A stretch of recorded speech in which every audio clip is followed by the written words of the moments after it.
یہ نوجوان دوست میری بات لکھ لیں، پریشان لوگ میری بات لکھ لیں، جن کے پاس قوت فیصلہ نہیں وہ اس بات کو لکھ لیں۔ حضرت عبداللہ ابن عباس فرماتے ہیں میرے نبی پاک علیہ السلام نے مجھ سے فرمایا تھا، عبداللہ سن، اگر ساری دنیا مل کے تیرا کوئی نفع کرنا چاہے کر نہیں سکتی جب تک میرے رب کی رضا نہ ہو، اور فرمایا ساری دنیا مل کے تیرا کچھ بگاڑنا چاہے تو عبداللہ بگاڑ نہیں سکتی جب تک رب کریم کی حکمت کا تقاضا نہ ہو۔ لوگوں سے ڈرنا، لوگوں کی طرف دیکھنا، ماحول دیکھ کے اپنے راہ کا تعین کرنا، ہر بندے کے خیالات کے مطابق ڈھلنے کی کوشش کرنا، فلانا نہ ناراض ہو جائے، فلانا نہ ناراض ہو جائے، وہ جس نے ہونا ہو جائے، بس رب رسول ناراض نہ ہو۔ اپنی زندگی میں اپنے مالک کو مولا جان کے، بل اللہ مولاکم، اللہ تمہارا مولا ہے، وَهُوَ خَيْرُ النَّاصِرِينَ، وہ بہترین مددگار ہے۔ توجہ جب بھی کریں رب کی جانب کریں، اپنے دل کا قبلہ درست رکھیں، سوچوں کے زاویے سیدھے رکھیں۔ حضرت مریم رضی اللہ تعالی عنہا پاک باز تھیں، مسجد میں رہی تھیں، پر مالک کی حکمت کے تقاضے بڑے عجیب ہیں نا۔ پھر جناب مریم کو اللہ تعالیٰ نے بغیر شوہر کے اولاد عطا کر دی۔ یہ بات ہی ایسی تھی، وہ کسی نے کہا تھا کہ مخلوق تو فنکار ہے اس درجہ کے پل بھر میں سنگے در کعبہ سے بھی اصنام تراشے، تم کون ہو کیا چیز ہے داغ کبابی، لوگوں نے تو مریم پہ بھی الزام تراشے۔ تو لوگوں نے کہا کدھر سے لے آئی بچہ، تیرا باپ تو ایسا نہیں تھا، کہاں سے لے آئی؟ اللہ کرے میں آپ کو سمجھا سکوں، ذرا اپنے آپ کو وہاں کھڑا کریں کہ ایک پاک باز عورت، پاک باپ کی بیٹی، طیب ماں کی بیٹی، اور اللہ کے گھر میں پرورش پانے والی خاتون، ایک وہ وقت اور ایک یہ وقت کہ اس عورت کو کٹہرے میں کھڑا کر کے پوچھا جا رہا ہے کہ معاذ اللہ تیری گود میں بچہ جائز نہیں ہے، کہاں سے لائی ہے؟ اب خود سے صفائیاں بندہ کتنی کو دے، کتنی کو وضاحتیں کرے۔ اور میں نے تو اپنی زندگی میں دیکھا ہے زیادہ وضاحت دینے والے کو بھی لوگ جھوٹا سمجھنے لگ جاتے ہیں، زیادہ وضاحت دینے پر بھی لوگ کمزوری کا اظہار سمجھتے ہیں کہ کمزور پڑ گیا۔ آپ صلح کی کوشش کرتے ہیں، سامنے والا بزدل سمجھ لیتا ہے، زیادہ وضاحتیں بھی کمزور کر دیتی ہیں۔ اب حضرت مریم کو کٹہرے میں کھڑا کر کے کہا بچہ کس کا ہے؟ تو پھر خدا بندوبست جب کرے، اللہ جب مددگار ہو، تو پھر حضرت مریم کی گواہی درختوں سے نہیں دلوائی، اس نے پتوں سے نہیں دلوائی، پھر فرشتے نہیں بھیجے۔ حضرت مریم کہنے لگی مجھ سے نہ پوچھو، وہ جو پنگوڑے میں ہے اسی سے پوچھ لو، ان سے پوچھو نا، وہ کون ہے پوچھ لو، ان سے کر لو سوال۔ انہوں نے کہا پنگوڑے میں چند دنوں کا بچہ، یہ جواب دے گا؟ مددگار تھا رب، ان کی برات کا اعلان کرنا تھا مالک نے، اور جب مالک اعلان کر دے، جب مالک تیری صفائی دینا چاہے، جب مالک تجھے دنیا کے سامنے نکھارنا چاہے، تو پنگوڑے میں لیٹے حضرت عیسیٰ بول کے کہنے لگے انی عبداللہ آتانی الکتاب، فرمایا میں اللہ کا بندہ ہوں، رب نے مجھے کتاب عطا کر کے نبی بنا کے دنیا میں بھیجا ہے، میں اللہ کا بندہ ہوں، کتاب لے کے آیا ہوں، نبی بن کے آیا ہوں۔ پھر پنگوڑے سے اعلان ہو گیا، پھر بچہ بول پڑا۔ اور یہ ایک دفعہ نہیں بات ہوئی، یہ بنی اسرائیل میں ایک جریج نام کے شخص بھی تھے جو نماز پڑھ رہے تھے، بعض نے لکھا ہے نفل نماز تھی، اماں نے پکارا تو آئے نہیں، تو ماں کے منہ سے نکل گیا تو اتنی دیر تک مرے گا نہیں جب تک کسی بے حیا عورت کا منہ نہ دیکھ لے۔ تو وہ عبادت گزار تھے، لیکن لوگوں نے ان کی عبادت، ریاضت، پرہیزگاری کو نہیں دیکھا، بس ایک عورت کو بھیج کے الزام لگوا دیا۔ وہ عورت آیا جایا کرتی تھی، اب آ جاتی ہیں عورتیں، مسئلہ پوچھنے کی نیت سے بھی آ جاتی ہیں۔ ماحول میں کچھ جگہ ایسی بھی ہیں جہاں عورتیں دم کرانے کے بہانے آ جاتی ہیں۔ وہ خاتون آتی جاتی تھی اس خانقاہ پہ، آستانے پہ، یہ بخاری میں موجود ہے۔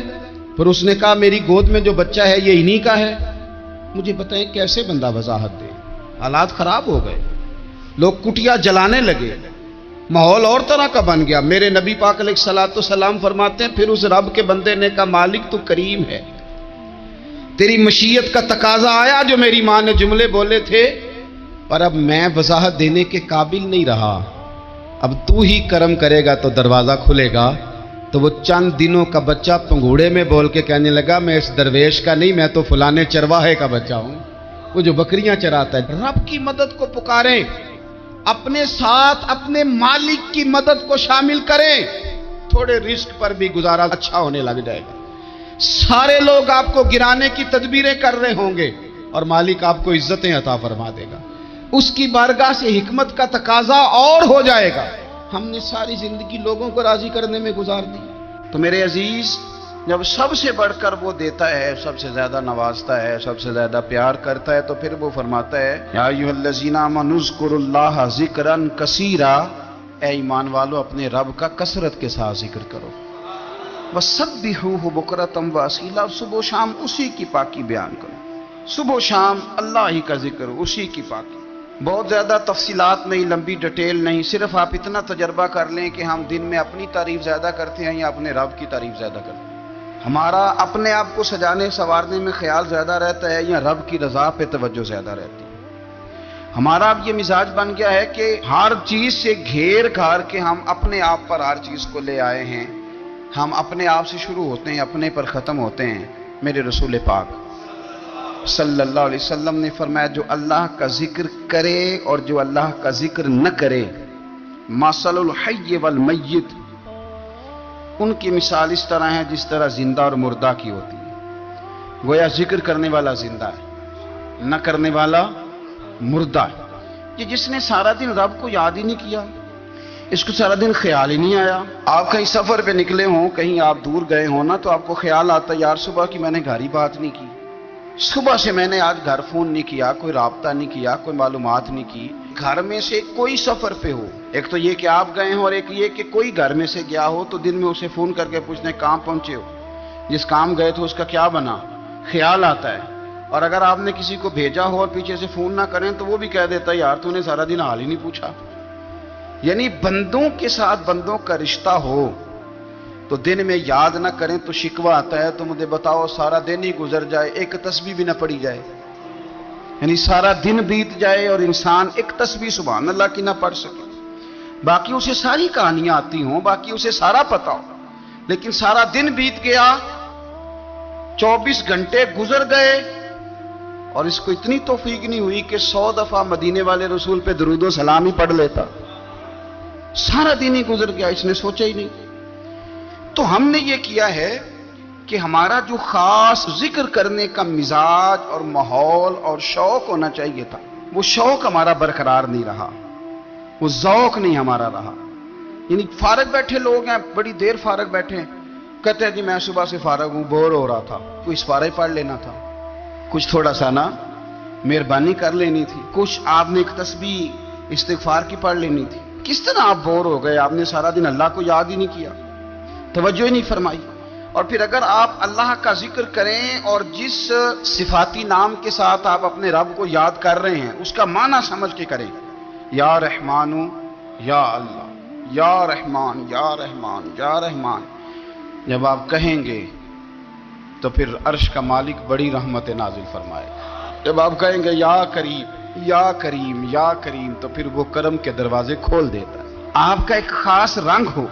میرے نبی پاک صلی اللہ تعالی علیہ وسلم نے ارشاد فرمایا کہ تم نہ دنیا میں رہ کے مجھ پہ درود و سلام پڑھو، فرمایا قیامت میں جب تمہارا دشوار گزار گھاٹیوں سے گزر ہوگا نا، یہاں تم بیٹھو گے سوگ کے ساتھ درود پڑھو گے، لیکن فرمایا قیامت والے دن جب تمہیں دشوار گزار اور سخت راستوں سے گزرنا پڑے گا نا، تو دنیا میں سوگ کے ساتھ پڑھا ہوا درود و سلام وہاں تمہارے لیے نور بن جائے گا اور تمہیں رستہ دکھائے گا، تمہارا درود و سلام تمہیں ذوق دلائے گا۔ اور میں نے ایسے لوگ بھی دیکھے دین کے لیے وقت گزارا، لیکن جب بڑھاپے میں دانت کام نہ کرتے تھے تو وقت کے مفتیوں کو بھی مسجدوں کی کمیٹیوں نے کہہ دیا اب آپ کی سمجھ نہیں آتی، ہم نے خطیب کو یور رکھنا ہے، نہ دیکھو دنیا کی طرف، دنیا رلا دیتی ہے، نہ راضی کرو بندوں کو، بندے تھکا دیتے ہیں، نہ پیچھے بھاگو ہر وقت دنیا داروں کے،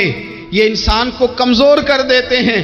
وہ تو کریم ہی بڑا ہے، 2 آنسو زمین پر بعد میں گرتے ہیں، بندے کے گناہ سارے پہلے معاف فرما دیتا ہے۔ اللہ کی مدد کا حصول اپنے مالک کی مدد کی طرف بڑھنا. آپ کو بدر کی جنگ بھی یہی درس دے گی، آپ کو احد کا میدان بھی یہی سبق دے گا، فتح مکہ بھی یہی سبق دے گا. میرے دوستو، جب رب مدد فرمائے، جب اللہ مددگار بنے. دوستوں سے ایک بات اکثر کرتا ہوں، میں کہتا ہوں کہ جتنے درد سے آپ امیر کو اپنی کہانی سناتے ہیں نا، اور جس طرح آپ کے آنسو بات کرنے سے پہلے گر جاتے ہیں کہ غریب ہیں، بچیاں ہیں، کاروبار نہیں، او میرے سنگیو، اس سے آدھے آنسو اپنے رب کی بارگاہ میں بکھیرو، اس کے حضور عرض گزار ہو جاؤ، اس سے طلب کرو. ایک وقت انسان پر زندگی میں ایسا آتا ہے کہ اسے یوں محسوس ہوتا ہے کہ میرا سایہ بھی ذرا سا پیچھے ہٹ گیا ہے. اسے یوں لگتا ہے کہ میں کسی سہارے پہ ہاتھ ڈالتا ہوں تو وہ بھاگ جاتا ہے مجھ سے. لیکن مالک کی بارگاہ ایسی عظیم بارگاہ ہے، رب رسول کے آستانے اتنے بڑے ہیں کہ آپ جب وہاں کشکول طلب دراز کرتے ہیں تو جھولی پھیلانے میں دیر لگتی ہے، ان کو بھرنے میں تو کوئی دیر نہیں لگتی. ہم نے اپنا سوچ کا قبلہ ہی دنیا کو بنا لیا. یہ جو اللہ والوں کی مدد ہے یہ تو اللہ ہی کی مدد ہے، لیکن یہ جو سیٹھوں کی طرف توجہ کرنا، نوابوں کی طرف توجہ کرنا، دنیا داروں کی طرف توجہ کرنا اور اپنا مزاج اس طرح کا بنا لینا، یارو گردن کو جھکا دیتا ہے خیرات کا پتھر، جہاں میں مانگنے والوں کے سر کبھی اونچے نہیں ہوتے. اور اقبال کہتے ہیں غیرت ہے بڑی چیز جہانے تگ و دو میں، پہناتی ہے یہ فقر کو تاج سردارا. میں عرض کروں گا کہ اپنی آپ جب توجہ کا قبلہ اللہ رسول کو بنائیں گے تو رب فرماتے ہیں وَيَرْزُقْهُ مِنْ حَيْثُ لَا يَحْتَسِبُ، میں نہ تجھے وہاں سے رزق دوں گا جہاں سے کبھی تیرا گمان بھی نہیں گیا ہوگا. یہاں